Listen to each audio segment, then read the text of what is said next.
మరియమ్మ గారు చాలా మంది ఉన్నారు. ఎంతమంది ఉన్నారు?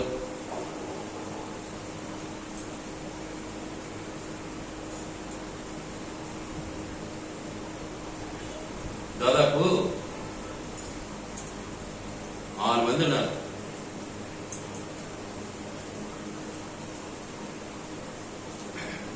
ఈరోజు వారి యొక్క ఆత్మీయ జీవితం, వారి యొక్క సుగుణం,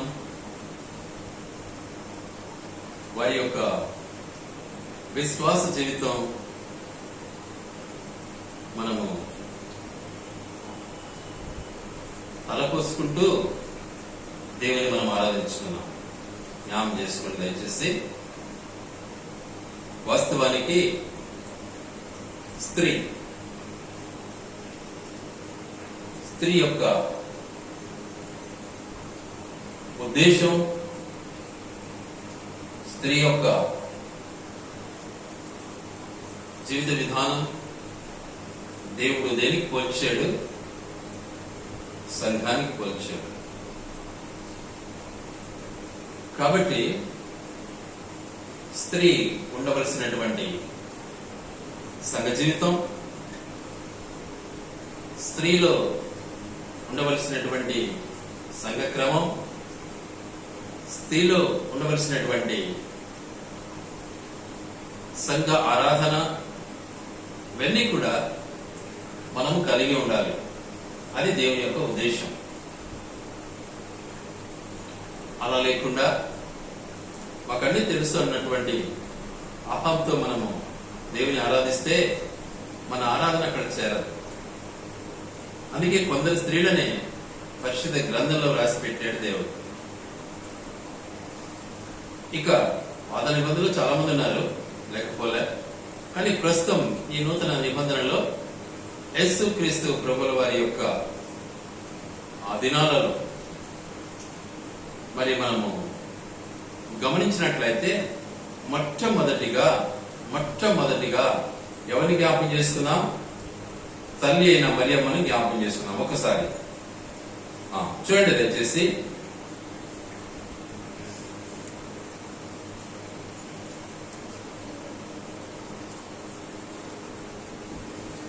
లూకా సువార్త 1వ అధ్యాయం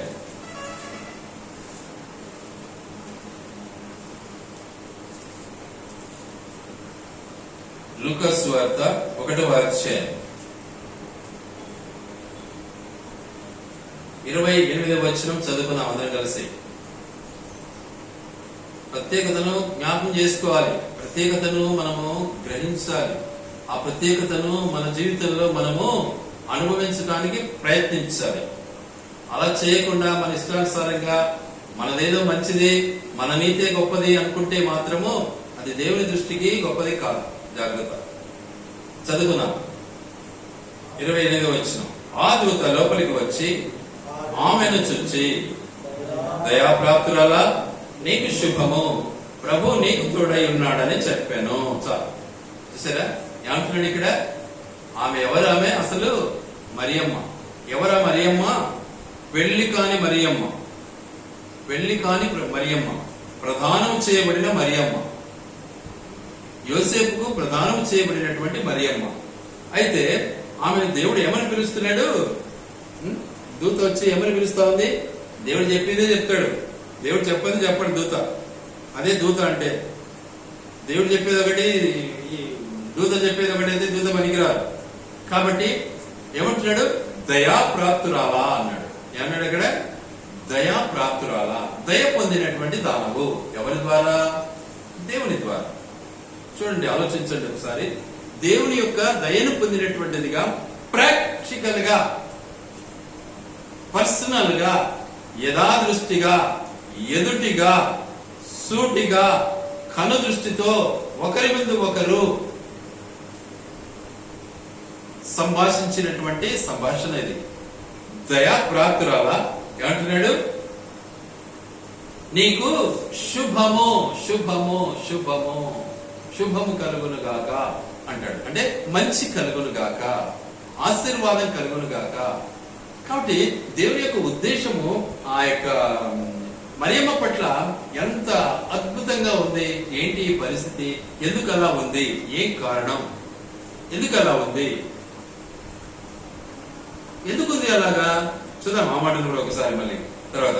అయితే అక్కడ ఉన్నటువంటి మాట ఏంటంటే, ప్రభువు నీకు తోడై ఉన్నాడని చెప్పాను, తోడై ఉన్నాడని చెప్పాను. చూసారా, ఆశ్చర్యం కదా, ఆశ్చర్యం. వాస్తవానికి మరి కన్యక, ఆ సమయంలో కన్యక, చిన్న వయసు, మరి ఇంకా వివాహం కాల, ప్రదానం చేయబడినటువంటి జీవితం. ప్రధానం ఎవరికి చేయబడింది? యోసేపుకు చేయబడింది. అయితే ప్రధానము చేయబడినటువంటి జీవితం, ప్రధానము దేవునికి చేయబడింది. ప్రధానము నిజంగా సంఘము దేనికి చేయబడుతుంది? ప్రధానము సంఘము యేసేపుకు చేయబడుతుంది. అందుకనే వాక్యం సెలవిస్తున్న మాట చూద్దాం. ఆ మాటను ఒక్కసారి కొరింథీ మొదటి పత్రిక 11వ అధ్యాయం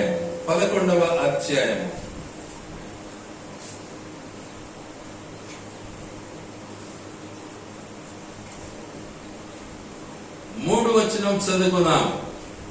ప్రతి పురుషునికి శిరస్సు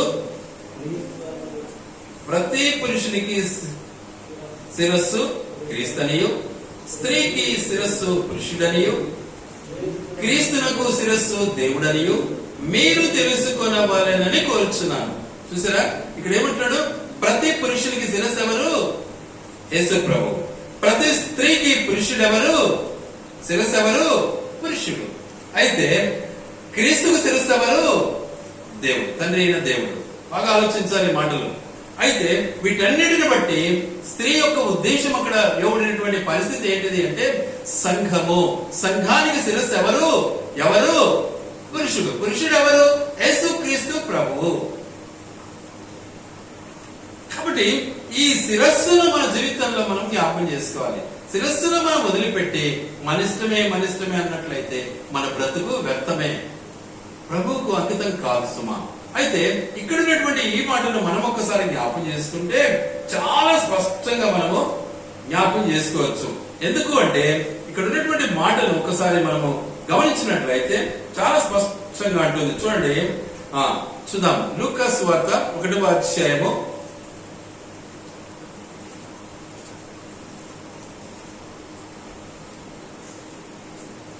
46, 47, 48, 49 వచనాలు చదువుకున్నాం. అందరం కలిసి చదువుదాం.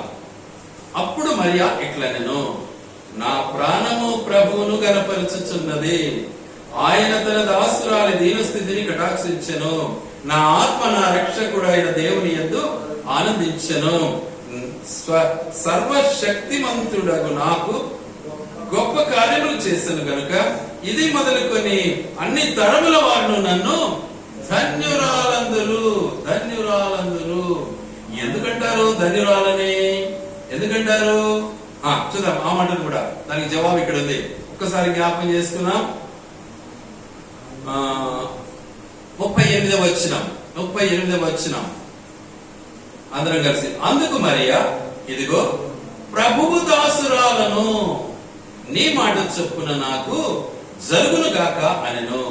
నీ మాట చొప్పున నాకు జరుగును గాక. అది కీడు గాని, మేలు గాని, ఆశీర్వాదము గాని, లేకపోతే ఇంకా ఏదైనా గాని, ఏమైనా గాని ఆయన చిత్తానుసారంగా ఆయన మాట ప్రకారమే నా పట్ల నెరవేర్చబడును గాక అని తన్ను తాను ఏం చేసుకునేది? దేవునికి అంకితం చేసుకునేది. మరి కన్యక అయినప్పటికీ ఎంత విశ్వాస జీవితము, ఎంత నమ్మకమైన జీవితము, ఎంత పరిశుద్ధమైనటువంటి జీవితం ఆ స్త్రీలో ఉందో ఒకసారి ఆలోచించుకో. అదే పరిశుద్ధత ప్రతి సంఘములో కూడా అవసరము. అదే పరిశుద్ధత ప్రతి సంఘములో కూడా అవసరము. విశ్వాసులలో అవసరము, సేవకునిరాలలో కూడా అది అవసరము. అది లేకుండా నువ్వు ఎంత సేవ చేసినా, ఎంత ఆరాధన చేసినా, ఎంత ప్రార్థన చేసినా అది పరిశుద్ధమైనది కానట్లయితే దేవునికి అంకితము కానే కాదు. ఇప్పుడు కన్యక అనే పదములోనే పరిశుద్ధతను మనం గమనించవచ్చు. కాబట్టి ఆ యొక్క పరిశుద్ధానుసారమైనటువంటి మరియమ్మలో దేవుడు ఉద్భవించాలని ఇష్టపడ్డాడు. మరి నీవు నేను పరిశుద్ధంగా ఉన్నామా? ఒకసారి ఆలోచించుకో. అలా మనం పరిశుద్ధంగా లేకపోతే యేసు ప్రభు మనలోనికి రాడు. రాడు, మన హృదయంలోనికి రాడు. ఊరికి నోటి మాటలతో దేవుని నువ్వు అనవలసిందే కానీ అది నిజంగా ఆ మంచి మాట అయినా సరే దేవునికి ఏమైపోతుంది, చేదుగా మారిపోతుంది. కారణం నీ హృదయము చీకటితో ఉంది, నీ హృదయము మరి చాండాలంగా ఉంది గనుక నీ జీవితము వ్యర్థమైపోతుంది. గనుక మరియమ్మ జీవితము మనకెంతో ఆదరణకరంగా ఉంది, ఎంతో మార్గదర్శిగా ఉంది. అట్టి పరిశుద్ధ జీవితాన్ని మనం అనుభవించాలన్నదే దేవుని యొక్క మహిమ, దేవుని యొక్క చిత్తం, దేవుని యొక్క ఆజ్ఞ. అందుకే ఆమె అంటుంది ఆయన మాట ప్రకారము, ఏమన్నది ఇక్కడ, ఆయన మాట చొప్పున నాకు జరుగులుగాక అంటాం. చూసారా, మనం అంటామా మాట, మనం అన్నాను.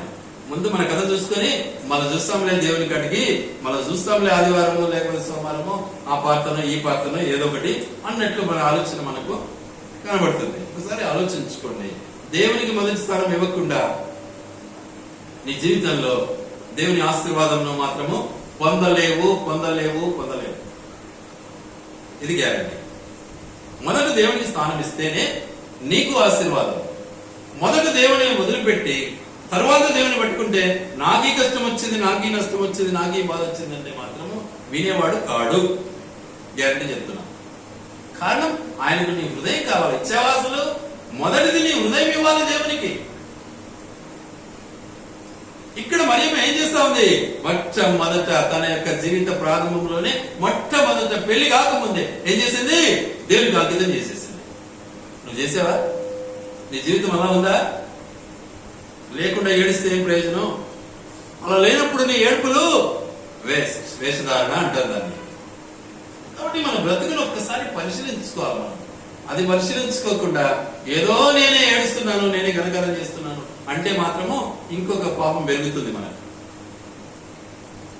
ఇది వాస్తవం. కాబట్టి పరిశుద్ధతకు మనము చోటు ఇవ్వడం నేర్చుకోవాలి. మొదటి స్థానం ఏంటిది అంటే దేవునికి మనం చోటు ఇవ్వాలి. రెండవది మన పని. చాలా వరకు ఈ రోజుల్లో ఎక్కువగా ముందు మన పని అంటాం, తర్వాత దేవుడు అంటాం. నువ్వు ఎలా పుట్టావో నీకు తెలియదే, ఎలా వచ్చావో ఈ భూమిపైకి నీకు తెలియదే, ఈ లోకం ఎలా వచ్చింది నీకు తెలియదు. కానీ ఆ దేవుని నువ్వు రెండవ స్థానంలో పెడితే నువ్వు మొదటి అవుతావా? ఆలోచించు ఒకసారి. కానీ మొదటి స్థానం దేవునికి ఇచ్చినట్లయితే నీకు ఆశీర్వాదం అనేది లభిస్తుంది. నువ్వు మొదటి స్థానం దేవునికి ఇవ్వకుండా నీ జీవితంలో నాదే గొప్ప అనుకుని తర్వాత నువ్వు దేవుని జ్ఞాపకం చేసుకుంటే మాత్రము he will never see you. నేను చూడడానికి ఆయన ఇష్టపడడు.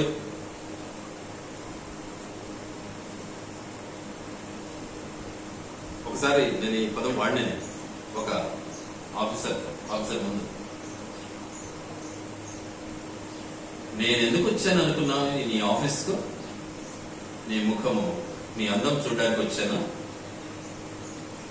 కాదు. నీ ముఖాన్ని చూడడానికి నేను రాలే అన్నాను అథారిటేటివ్గా. అనే ఒక దిగ్గున అట్లే కదిలిపోయినాడు ఆఫీసర్. ఎందుకంటే మన జీవితంలో పరిశుద్ధత మనలో ఉంటే, పవిత్రత మనలో ఉంటే సైతాను పారిపోతుంది, సైతాన్ని గజగజ వణుకుతుంది. పరిశుద్ధత నీలో లేకపోతే నువ్వే వెనుకుతా ఉంటావు, అంతే కదా. నువ్వే ఏడుస్తూ ఉంటావు, నువ్వే తిప్పలు పడతానే ఉంటావు, అంతే కదా. ఇక నీకు నిమ్మలం అనేది రాదు నీ బ్రతుకులో. అయితే మహాతల్లి నిజంగా మరియమ్మ యొక్క జీవితాన్ని ఒకసారి మనం పరిశీలిస్తే చాలా స్పష్టంగా, ఎంత స్పష్టంగా ఆమె మాట్లాడే మాట ఏమంటుంది చూడండి. నా ప్రాణము ప్రభువును గణపరచున్నది. ఎంత గొప్ప విషయం అండి. ఆ తర్వాత ఆయన తన దాసురాలి దీన స్థితిని కటాక్షించెను. ఏం స్థితి? దీన స్థితి. మీరు చెప్పండి, దీన స్థితి మనలో ఉంటే ఎదురు మాట మాట్లాడతామా? మీరు చెప్పాలి. నిజంగా మనం దీనులమైతే ఏదైనా చెప్పబడినప్పుడు దానికి ఎదురు మాట్లాడగలమా? చేత అవుతుందే మనకు? ఎదురు మాట్లాడుతున్నాము అంటే మనం దీనులము కాము, గర్విష్ఠులము అని అర్థం. గర్వం ఉంది మనకు అని అర్థం. ఎదురు ప్రశ్న వేస్తున్నాము అంటే గర్విష్ఠులం, లోబడి స్వభావం లేదు మరి. కానీ మరియమ్మ ఏం చేసింది? లోబడిందండి. నెక్స్ట్ ఇంకొక స్త్రీని చూద్దాం. అలాగే ఆదికాండము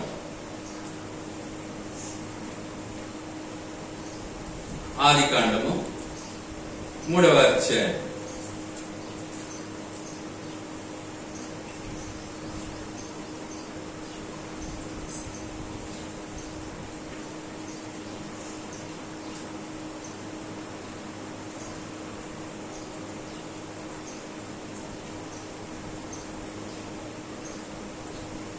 మొదటి నుంచి చదువుకుందాం.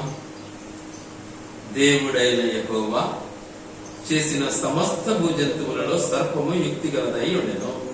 అది ఆ స్త్రీతో ఇది నిజమా, ఆ స్త్రీతో ఇది నిజమా, ఈ తోట చెట్లలో దేని ఫలములనైనను తినకూడదని దేవుడు చెప్పినా అని అడిగెను.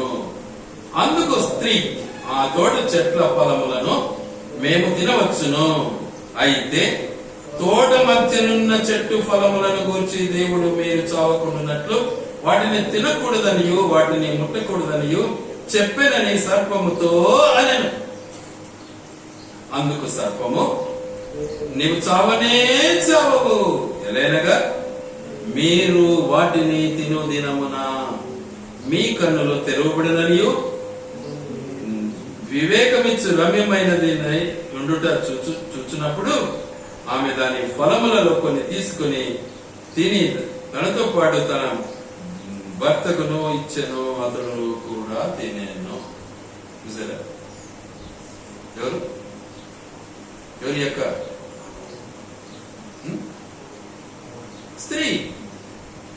ఇక్కడ ఒక స్త్రీని చూసాం మనం.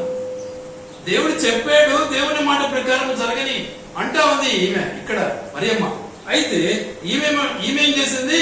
ఎవరి మాట వినింది? దేవుడేమో చాలా స్పష్టంగా చెప్పాడు.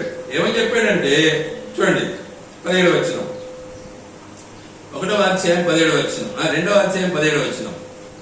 అయితే మంచి చెడ్డల తెలివినిచ్చు వృక్ష ఫలములను తినకూడదు, నీవు వాటిని తిను దినమున నిశ్చయముగా చచ్చదమని నరునికి ఆజ్ఞాపించను. చూసారా? దేవుని ఆజ్ఞ అది, తినొద్దు అన్నాడు. ఆ మాటలు వినలేదా? మరియమ్మ గారు వినలేదా? ఆ మాట విన్నారు. తినకూడదని చెప్పాడు దేవుడు. అయితే తినకూడదని చెప్పినాడు దేవుడు. అవును, చెప్పినాడు, చెప్పమన్నాడు, చెప్పినాడు. కానీ సైతాన్ చెప్తాంది. ఏమని చెప్తాంది? ఇప్పుడు చాలా స్పష్టంగా చెప్తాంది. ఏమని? ఏలైనగా మీరు వాటిని తినదినమున కన్నులో తెరవబడననియో మీరు మంచి చెడ్డలను ఎరిగిన వారై దేవతల వలె ముందురనియో దేవునికి తెలియనని స్త్రీతో చెప్పగా, స్త్రీ ఆ వృక్షము ఆహారమునకు మంచిది, కన్నులకు అందమైనది, వివేకమిచ్చు రమ్యమైనది ఉన్నట్టు చూచినప్పుడు ఆమె దాని ఫలములలో కొన్ని తీసుకుని తిని తనతో పాటు భర్తకు ఇచ్చేసింది. చూసారా? దేవుడు తినొద్దన్నాడండి.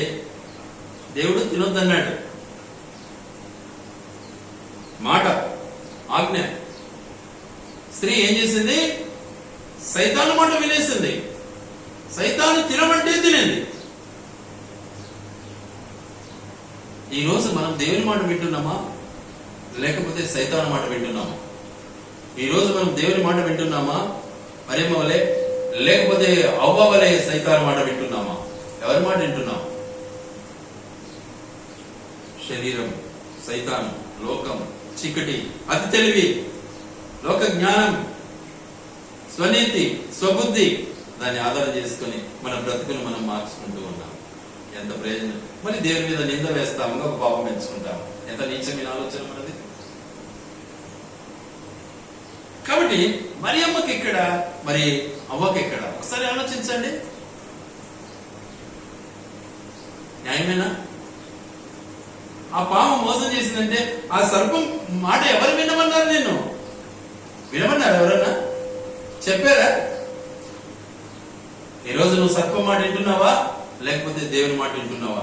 దేవుని మాట విన్నట్లయితే ఏమంటుంది ఇక్కడ మా తల్లి? చూడండి, 49. సర్వశక్తి మంతుడు నాకు గొప్ప కార్యములు చేశాను గనుక ఇది మొదలుకొని అన్ని తరముల వారును నన్ను ధన్యురాలని అందురు. చూసారా?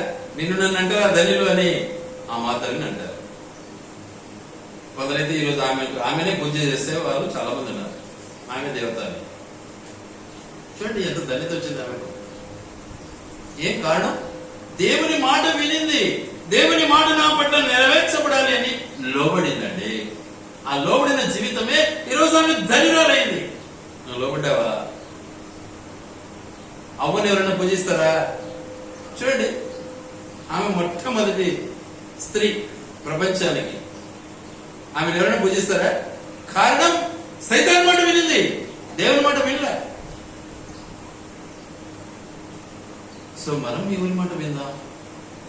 దేవుని మాట మనం వింటే అద్భుతమైనటువంటి ఆశీర్వాదం అక్కడ మనకు దేవుడు ఇవ్వడానికి ఇష్టపడతాడు. స్త్రీలలో నీవు ఆశీర్వదింపబడిన దానవు, నీ గర్భఫలమును ఆశీర్వదింపబడను. నా ప్రభు తల్లి నా యొద్దకు వచ్చుట నాకు ఇలాగూ ప్రాప్తించను. స్త్రీలలో నీవు ఆశ్రయింపబడిన దానవు, నీ గర్భఫలము ఆశీర్వదించు. ఎవరమే గర్భఫలము? యేసు క్రీస్తు ప్రభువుల వారు, లోక రక్షకుడు. ఉందేనే కది ఆ లోబడి స్వభావం ఉందంటావా? బైబిల్ అంతా కూడా మనం చదివితే లోబడు లోబడు లోబడు అంటుంది. కానీ లోబడే గుణం మనకు లేదు. మనకు గర్విస్తులమైన తెలుసు మాకంటాం. ఇది లోక జ్ఞానమే అనుకుంటా, బైబిల్ జ్ఞానం కూడా. ఆ రీతిగా మనకు లోబడనే స్వభావం ఇది. కాబట్టి మనలో ఎన్ని దయాలు ఉన్నాయో, ఎన్ని భూతాలు ఉన్నాయో, ఎన్ని పిశాచులు ఉన్నాయో మనకు తెలియదు. గంటకు ఒక రంగు మారుతాం మనం. మనలో ఏం లేదు, స్థిరత్వం లేదు, స్టెబిలిటీ లేదు. గంటకు ఒక రంగు. వాడు చెప్తే ఒక మాట, ఇటు చెప్తే ఒక మాట, ఇటు చెప్తే ఒక మాట, ఈయన మాట వింటే వాని మాట వింటే వాని. దేవుని మాట ఎక్కడికి పోతుంది? ఫినిష్, తొందర పడిపోతుంది అది. కాబట్టి మన బ్రతుకును ఒక్కసారి పరిశీలించుకోవాలి మనం. ప్రియులారా, మరియమ్మ తన జీవితంలో ప్రభుకు స్థానం ఇచ్చింది. ప్రపంచంలో ఈరోజు ధన్యురాలు అనిపించుకుంటుంది. అదే స్త్రీ అవ్వ మొట్టమొదటి ప్రపంచానికి తల్లిగా, మరి దేవుని చేత తయారు చేయబడినటువంటి స్త్రీ అవ్వ ఏమైంది? దేవుని మాట నిరర్థకం చేసింది, సైతాను మాట వినింది, పాపాన్ని మనకు పంచిపెట్టింది. ఆలోచించారా? అట్టి పాపము నుంచి విముక్తి చేయడానికి దేవుడు మరణ స్త్రీని అనుకున్నాడు. ఆ పదం మొట్టమొదటినే చెప్పాడు. అందుకే ఇక్కడ అంటాడు ఒక మాట, 3వ అధ్యాయంలో ఆదికాండంలో అంటాడు, 15వ వచనం, మరియు నీకును స్త్రీకి స్త్రీ సంతానములకు ఆమె సంతానములకు వైరము కలుగ చేసేది. అది నేను తల మీద కొట్టును, నీవు దాన్ని మడ మీద కొట్టదు అని చెప్పాను. చూసారా? ఆ స్త్రీకి ఈ స్త్రీకి, సైతానికి స్త్రీకి పెట్టేశాడు దేవుడు వైరం, శత్రుత్వం వచ్చేసింది. కాబట్టి దేవుని మాట వినంటే ఈరోజు మనకి గది పట్టేది కాదు. మనం కూడా దేవునిలాగా, దేవునితో సమానంగా, దేవునితో కలిసి మెలిసి జీవించే వ్యక్తులంగా ఉండేవాళ్ళం. కానీ దేవుని మాట వినక పాపాన్ని కొని తెచ్చుకున్నాం. కనీసం ఈ రోజు తెలుసుకునైనా ఆ పాపం నుంచి విడుదల పొందుతున్నామా? లేదు. మాకు తెలుసు అంటాం, గర్విస్తానే ఉంటాం. మాకు తెలుసు అంటాం, రిఫ్లెక్ట్ అవుతూనే ఉంటాం. ఏం ప్రయోజనం? దానివల్ల మనకేం లాభం? ఒకసారి ఆలోచించండి. నెక్స్ట్, నేను చెప్పినమాట, మనలో ఎన్ని దయాలు ఉన్నాయో మనకు తెలియదు. ఉన్నాయా లేదా? భయంకరమైన దయాలు, కోకొల్లలు రోగాలు మనకుండేది. ఏ రోగమో ఈవెన్ పూర్తిగా డాక్టర్లు కూడా తెలియదు చెప్పాలంటే. అన్ని రోగాలు ఉన్నాయి మనకు. ఇవన్నీ సంపాదించుకున్నాం. ఎవరి ద్వారా? అమ్మ ద్వారా. వాటిని పోగొట్టడానికి, వాటి నుంచి బయటపడడానికి మరియమ్మ ద్వారా మనకు దేవుడు అనుగ్రహించాడు. మళ్ళీ సో ఇలాంటి రోగాలు ఎలా ఉంటాయో రోగాలు ఒకసారి జ్ఞాపకం చేసుకుందాం. చూడండి దయచేసి.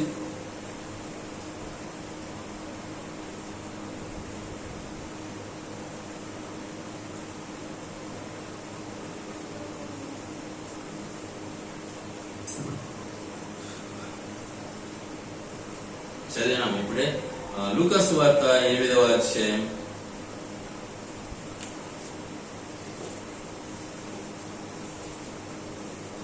2వ వచనం చదువుకున్నా.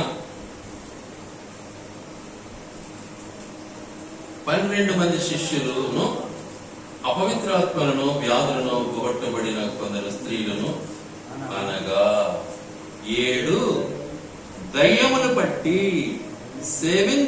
పీడించుచుండగా యేసుచే ఏమైంది?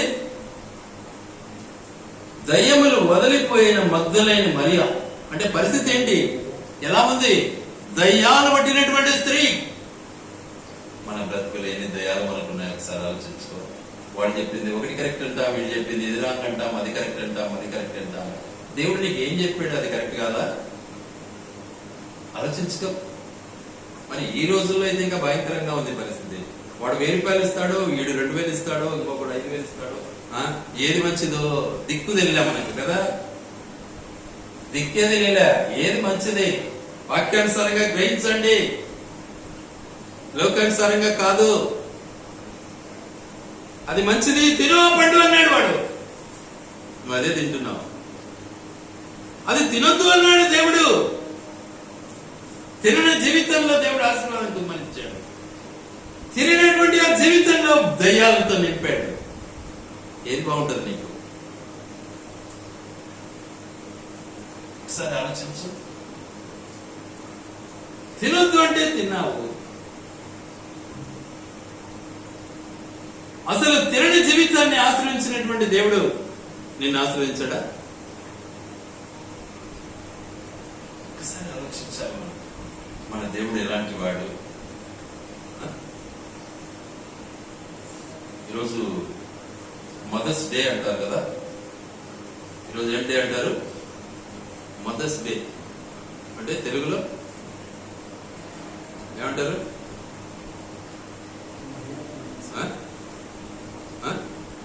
మహిళా దినోత్సవమా? మామూలుగా అయితే తల్లి దినోత్సవం రావాలి కదా. మాతృ దినోత్సవం అట. తల్లి దినోత్సవం. ఎవరా తల్లి మనకు? మన కన్న తల్లి తల్లి. సంఘము మన తల్లి. మన తండ్రి ఎవరు? యేసు ప్రభు. సంఘానికి బోధించేది యేసు ప్రభు యొక్క మాటలే. మరి ఈ యొక్క ఉద్దేశాన్ని మనం గ్రహించకపోతే ఇక మనం ఎలా బిడ్డలమవుతామో, ఎలా విశ్వాసులమవుతామో, ఎలా దేవుని పిల్లలమవుతామో సరే ఆలోచించండి. నిజంగా మనం మన తల్లి పిల్లలమేనా? పోయిన వారంలో నేను అడిగాను మిమ్మల్ని, మన సంఘాన్ని ఎప్పుడు మనం స్థాపించినాము? ఒకరు చెప్పలే జవాబు. ఇంతకు మనం మన సంఘస్థులమేనా? చూసుకోండి. గతంలో చేసామా లేదా? మరి ఎప్పుడు చెప్పలే మన జవాబు. మన పుట్టుకతేనే మనకు లేదంటే,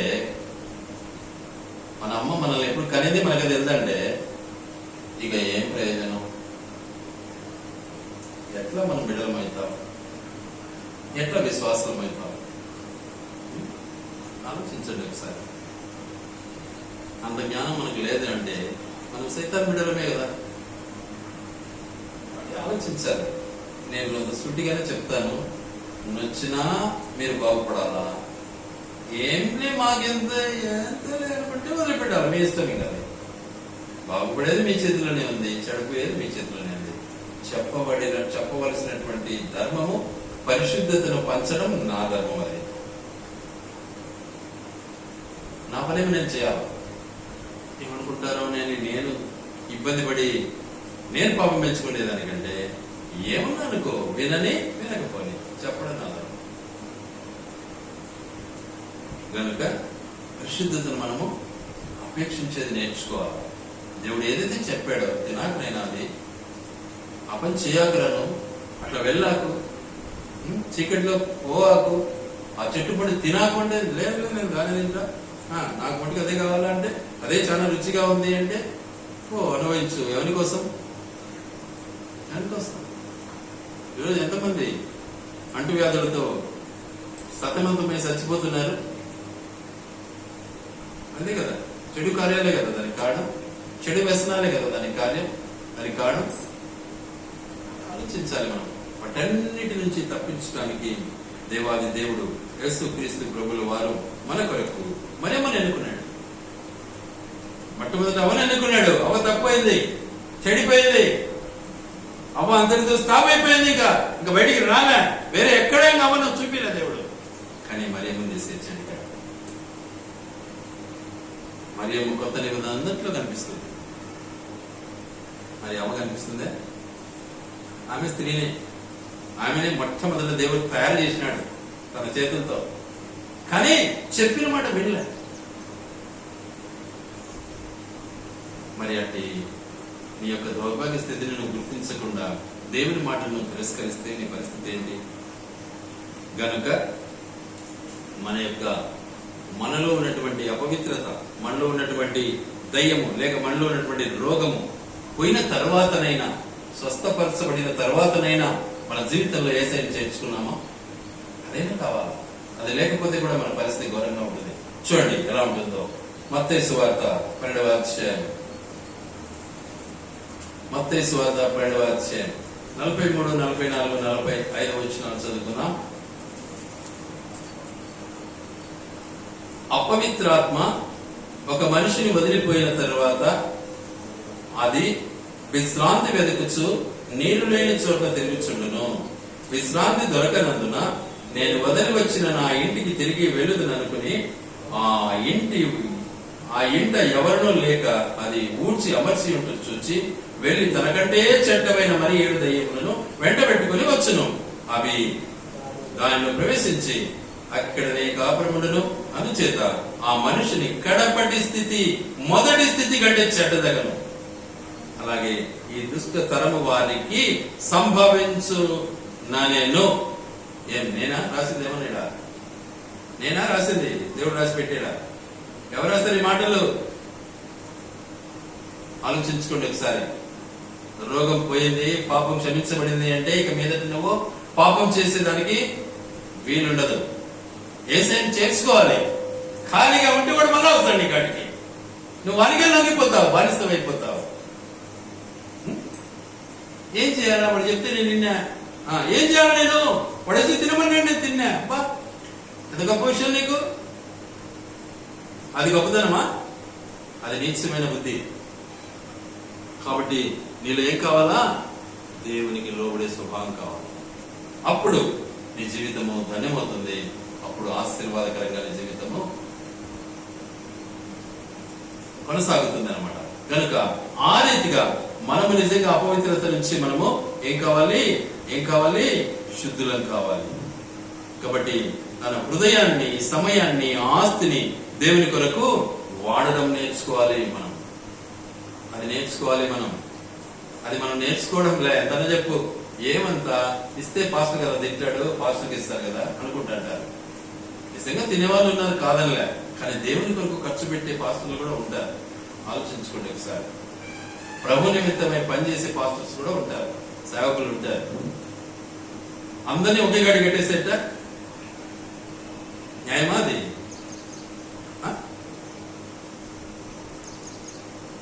నలుగురు ఉన్నారు. ఒకడు మంచోడు ఉంటాడు, ఒకడు చెడ్డోడు ఉంటాడు, ఒక రకం, 4 రకాలు ఉంటారు. అందరూ ఒకటే రకంలో అంటే సరిపోతుంది అట్లా. కాబట్టి గ్రహించాలి. గ్రహించి ఆ సత్యాన్ని మనము జ్ఞాపం చేసుకోవాలి. అందుకే ఆయన అంటున్నటువంటి మాట ఇప్పుడు మనం చదివినటువంటి లేఖన భాగము లూకా 8:2 బట్టి మనం ఒకసారి ఆలోచిస్తే ఏమంటుంది? యేసుక్రీస్తును వెంబడించడం నేర్చుకో అంటుంది. దివ్యమైనటువంటి బోధను వింటూ పరిశుద్ధ జీవితము జీవిస్తూ తనకు కలిగినటువంటి ఆస్తిలో ప్రచారం చేస్తూ దేవుని వెంబడించు. అప్పుడు దయ్యం దగ్గరికి రాదు, అప్పుడు సైతాన్ని దగ్గరికి రాడు. అది విడిచిపెట్టి వచ్చిందండి నాకు ఇంకా వస్తే బాగుంటది, ఇంకా వస్తే బాగుంటది. ఈరోజు చాలా మంది ఈ కోళ్ళలో కూడా ఇదొక రకం ఉంది. నేను చూస్తున్నా, ఈ యూట్యూబ్లలో చూస్తా ఉంటా. ఈ ఎలక్షన్ల కోసం స్టంట్ అది. ఆ కేటగిరీ కూడా ఒకటి ఉంది. మాది ఏంది నీది? ఏం మీది? మీ అబ్బాయి ఎవరు తెచ్చిపెట్టినాడా? మీ తాత ఎవరు తెచ్చిపెట్టినాడా? మానవత్వం, సమానత్వం అంతా దేవుడు అందరికీ ఆశీర్వాదం ఇవ్వాలని ఇష్టపడుతున్నాడు.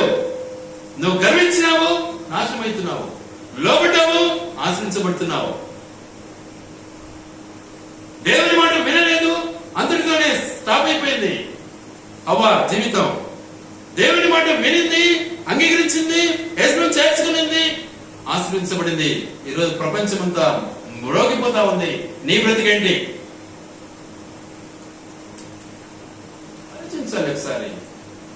ఎవరికి జ్ఞానం ఉంది, నాకు తెలియదు, ఏంటి నీ మాట్లాడను, చాతుర్యం ఉందనే? ఇది ఎందుకు ఇంకా డప్పుడు? ఇది మొదలుపడే, ఇది పట్టుకునే వాళ్ళే చెప్పంగా విన్నాను. అదే నేను చెప్పేది. ఇది పట్టుకొనే కోతలకు వస్తాడారు.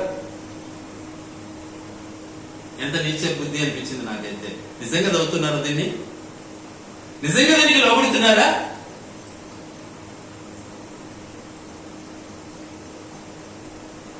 నాతోటి వ్యక్తి నాతో సమంగా ఉండడం న్యాయం కాదా? నా పడేమాండి ఉండాలా, నేను పైకి రావాలా? ఇదే సమం దీంట్లో ఉంది. అట్లా చూడండి, ఒకసారి ఆలోచించండి. వాక్యానుసారమైన జీవితం నేర్చుకోవాలి మనం. బైబిల్ చదివేది అందుకే, మనల్ని మనం సరి చేసుకోవడానికి బైబిల్ చదివేది.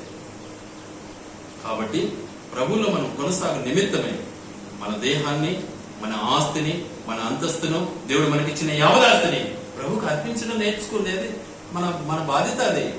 అది ఆశామషి కాదు, బాధ్యత.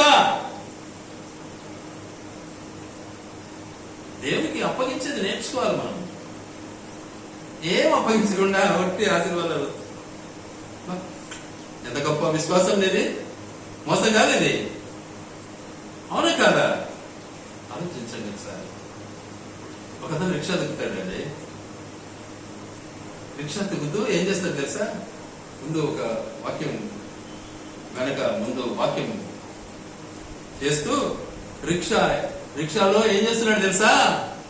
ఆయన బాడీకి వస్తుంది రా దేవుడు ఎరుగగా స్వార్థ చేస్తూ పోతున్నాడు. అదే ఆయన జీవనం కూడా.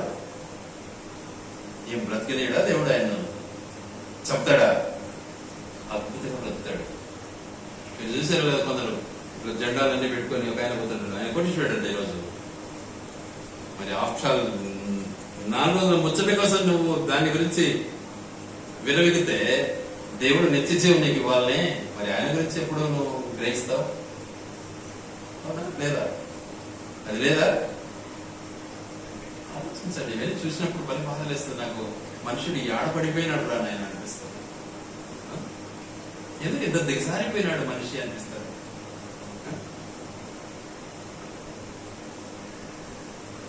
మన బ్రతుకులు ఒకసారి మనం పరిశీలించుకోవాలి. మన దేవుని యొక్క ఉద్దేశాన్ని మనం గుర్తించాలి.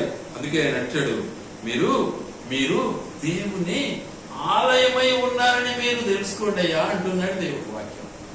మనం దేవుని ఆలయం దేవుని ఆలయం. దేవుడు మనలో నివాసం చేయాలి.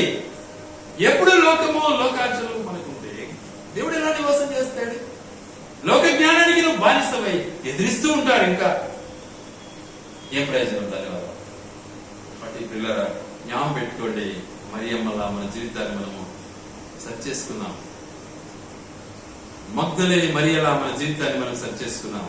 7 దయ్యాలను వెలగొట్టినటువంటి మగ్దలేని మరియా దేవునికి అంకితమైంది. మొట్టమొదటి కనపడి దేవుడు యేసు ప్రభు పునరుత్థానుడైన తర్వాత మగ్దలేని మరియా కనపడ్డాడు. నీకు నాకు కనపడలే. ఎందుకో ఆమె విశ్వసించింది, హృదయంలో చేర్చుకున్నది, హృదయంలో చోటిచ్చింది. మొట్టమొదటి యేసు ప్రభు పుట్టింది ఎవరికి? మరియమ్మకు పుట్టాడు, కన్య మరియకు. దేవుడు ఆమె నిజంగా ఆశీర్వదించాడు. అంత పవిత్రాలుగా జీవితాన్ని గడిపింది. మరి నేను ఆ హృదయం ఎందుకు లేదు? ఎప్పుడు లోకాలోచనలో మనకు లోకాశల్లోనే మనం బ్రతుకుతూ ఉంటే మన బ్రతుకు ఎలాంటిది? కాబట్టి మన బ్రతుకుని ఒకసారి జ్ఞాపకం చేసుకున్నాం. దేవుడు నిజంగా మన పట్ల నెరవేర్చి తన యొక్క ఔన్నత్యాన్ని మన పట్ల నెరవేర్చడానికి దేవుడు మనల్ని ఎన్నుకున్నాడు, ఏర్పాటు చేసుకున్నాడు. నీకు రక్షణ ఇచ్చాడు, నీకోసం రక్తం కార్చాడు, నీకోసం శిలువను అనుభవించాడు, నీకోసం నిజంగా శ్రమను అనుభవించాడు. శిలువను అనుభవించి నీకోసం మృత్యుంజయుడయ్యాడు, సమాధి చేయబడ్డాడు, పునరుత్థానుడయ్యాడు. మర్చిపోయావా? జ్ఞాపకం రాదా? కొందరైతే కొట్లాడుతూ అంటారు, నాకు ఇంకా ఇలా నా ఒట్టు ఉంది నాకు వెళ్ళి అని కదా. చూసుకోండి, ఒకసారి ఆలోచించండి. కాబట్టి మన బ్రతుకును ఒకసారి పరిశీలించుకుందాం.